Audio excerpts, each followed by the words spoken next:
So we've talked about our grip, and now we need to talk about stance. I think a lot of people have a tendency to just walk up and start cutting a board, and that causes a lot of problems with control and steering and fatigue. So what you want to do is think of this more along the lines of athletic work. So you need to open your stance up. You need to have your toes pointed perpendicular to the saw plate when you're cutting.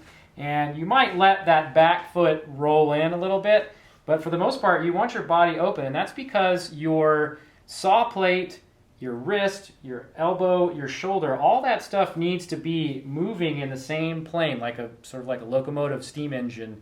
And you want to make sure that everything else is out of the way. You've got to stay out of your own way when you're sawing. So as you start cutting, if you move over too much, all of this stuff gets out of line, or if you're reaching out of your way, all that stuff is out of line. So you need to find a comfortable position, get your body turned out of the way, where you can stand and keep all these parts in one continuous straight motion. So keep your body out of the way, get all of the joints involved in the cut lined up in a nice straight line in a single plane, and you'll get nice smooth cuts. And what I'll do now is jump over to how the setup looks on a rip cut, so you can kind of see from the side what this would actually be like. And this is a little more intuitive because the bench is in your way, so it's really hard to kind of stand and cut right in front of your own body.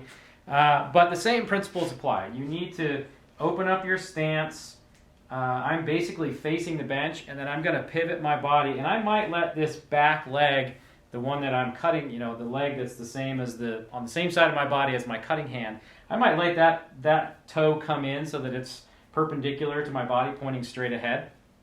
And then I'm going to get, just like with a crosscut, I want to get the saw plate, my arm, my elbow, my shoulder. I want all of that stuff in the same plane, like the side of a locomotive where the pistons are running. And I want to make sure that I'm not in my own way. I want to get my gut out of the way, get my hip out of the way, and I'm just going to kind of lean over a little bit and hold the saw like that and start the cut.